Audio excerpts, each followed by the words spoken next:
Former Hurricanes defenseman, a legend, Sean Hill, joins us on the Adam Gold Show. Before we even get into hockey, let me just say that I told you I was going to be wrong. I had half of it right last night. I had Houston. I did have the under. It was under. But yeah, I had the wrong team winning. But that's kind of like par for the course, Sean. So I apologize for that. How hard is it? What a finish, huh? What? What a finish by Florida. That was crazy. Yeah, it was. Houston did the same thing with Florida that sort of Duke did with them. They just kind of melted away down the stretch, and maybe we should give the credit to the Gators. Good for them. Let me ask you this, though. For the Hurricanes lost in Detroit, lost in Boston after clinching a playoff spot. How hard is it to keep your edge in a sport where you have to play on the edge to be effective? I think that's definitely something you look at with how it coincides with them getting their playoff berth again. And, I think it's such a long season, and you got the pedal down so often that, I don't think it's that big of a deal that they drop a couple like that. I think it's good. Maybe they refocus a little bit here and get ultra concentration going down the stretch now and really start pushing it to that next level. And let's get on with it, Yeah. By the way, Buffalo is not going to be easy tonight. The Sabres have been, as another former number 22 who played for the Hurricanes, said the Sabres have been on one over the last several weeks. They have won 7 of 8.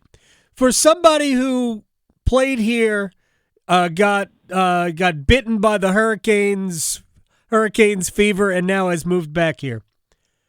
Can you put into words 7 years in a row of the playoffs? I mean, this team never went more than 2 years in a row before the last 7. Can you put that into some sort of context for people? Yeah, I heard that stat the other night, and it's honestly, it's silly, really, when you think about it. Rod came in and established a standard and established a culture, and I mean, it's amazing when you think about it. God, I would have loved to have been a part of a team like that just, you knew you were going every year, and you just get prepared and keep your body right and just wait for that day in April that comes when you get your first round matchup. But I think you just got to take your hat off to Roddy, and you got to take your hat off to the leaders and the core of that team. And it's an amazing streak. And I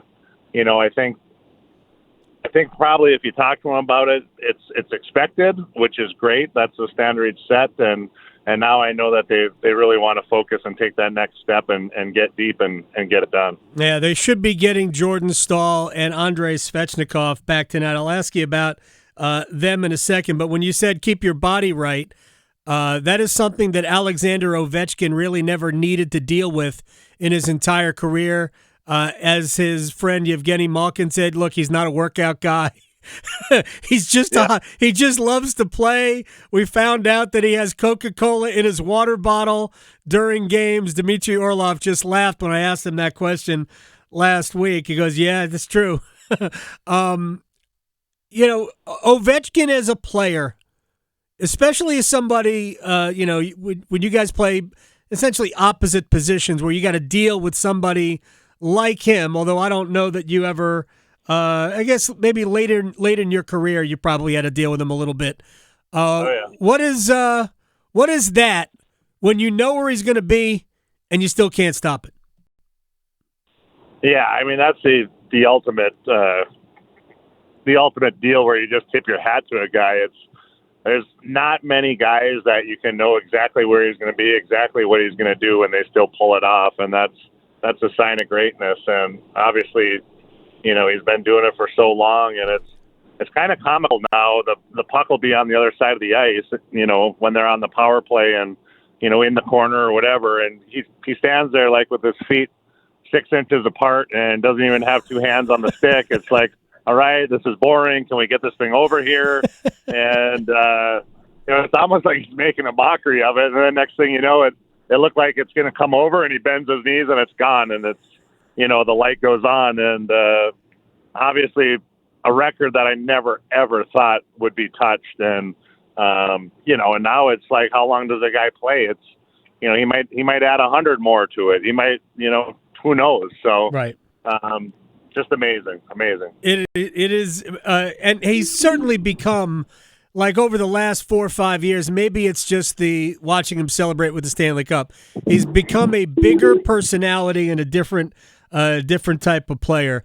So as a guy, we saw Scott Morrow play here, and he's played a handful of games. He played the 2 games in Detroit and in Boston, and who knows if he's going to stay in the lineup tonight if Rod decides to give another defenseman a rest.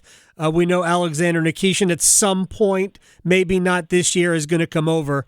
What is the biggest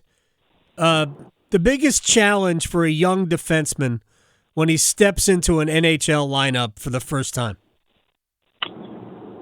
I would say the biggest thing is, he's a guy whose offense has gotten him to the league, but that's not what's going to make him a solid player. That's not what's going to get him in the lineup every night. He's got to figure out that he's got to be able to defend. Unless you're putting up a crazy amount of points, right? Especially in Roddy's system, you have to be able to defend. And I haven't really dissected his play. I've seen some things he's done offensively, which really looks good, and obviously he's got a knack for that. That comes naturally. But if he's going to be in the lineup every night, especially down the stretch, which who knows, he's definitely going to have to get his defense up to being solid. And I think he's doing a decent job. He's a young kid, but I don't think you can stress the defense side enough. And a lot of people, look at it as, it might not be a skill, but it certainly is a skill. You look at Jacob Slavin, you watch him play defense, and he does things out there. It's not only his position. I mean, he's batting pucks out of the air. He's amazing. And, if I could say anything to him, I'd say just watch Jacob, watch what he does every day, watch how he comes to the rink and prepares, watch how these guys do it day in and day out. And then, the offense is going to be window dressing, and that'll come, but keep working on that defense. That's what's going to keep you in the lineup, and that's what's going to make the coach trust you. So I've been saying about Andrei Svechnikov that I wish they would just show him highlight reels of Eric Cole, because if Andrei just played like Cole did, Andrei'd be he's already a fan favorite anyway because he is who he is. But I mean, he would be like on the very short list of all-time Hurricanes if he played the way Eric did. Andrei hopefully will be back in the lineup today. He's missed a couple of games. He was out for a week or so a few weeks ago, but he hasn't really gotten any traction this year. Do you have any? If you could give Andrei advice, what would it be? I think he's such a great guy. I think he's a great teammate from everything I see about him and hear about him, and he loves to have fun. And if I could tell him anything, it'd be just play on the edge, but do your best to not go over the line. And it's kind of, I think it's frustrating with him because a lot of times the penalties he gets aren't ones that are the kind that we can live with. Sometimes he gets them when he's a little bit over aggressive but I think, like you said, Colsey did a good job for the majority of his career playing on the edge, frustrating opponents. And then, they take penalties on him, whatever. Then he's out on the power play and he scores goals for you. So I think, Andrei, he's a power forward. He just has to get back to playing hard every shift but playing smart, don't cross over that line. And if he does that, he's going to create so much offense, and he's got such an amazing shot. And, down low, he's a beast. He's got the speed. He can knock guys off pucks, take pucks to the net. I mean, he just has to get back to doing the things that make him who he is, and he'll be one of the top power forwards in the league. And, I think sometimes we have unreal expectations. And, I mean, he's so good that, you think you should expect 35 from every year, but there's not many guys in the league that get 35 every year, and I don't know where he's at now as far as goals, but I can tell you one thing, it's probably pretty darn good for 90% of the guys in the league would like to have his stats. And, we look at him and think, gosh, how can he not do more? And, right.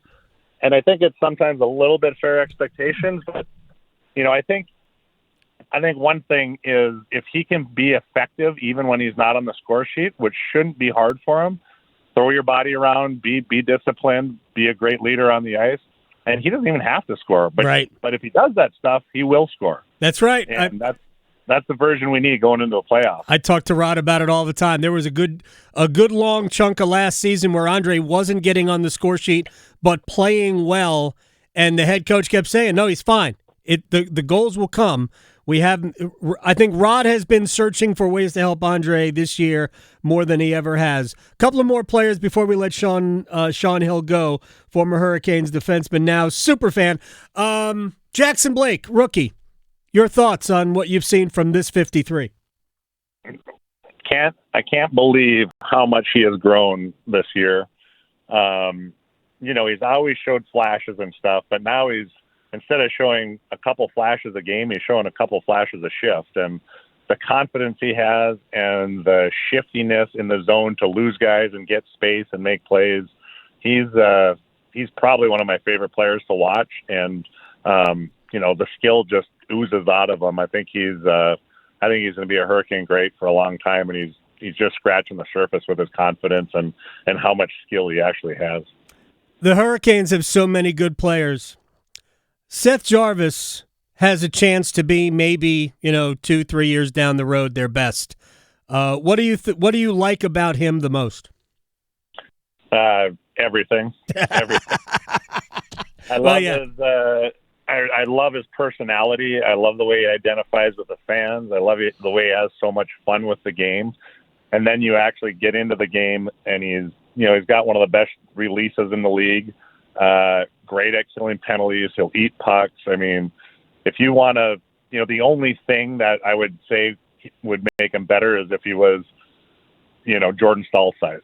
But I mean, other than that, he thinks he's Jordan Staal size, and he's got the skill and, the personality. He's going to be a Hurricanes. He already is a Hurricanes legend, and he's just gotten here, But just the way he deals with fans, and he has so much fun doing it that, what a player to have on your team. And like you said, I think sometimes he plays it down, but he's a big-time leader. He does it his own way, but he is a big-time leader, and, man, he is fun to have.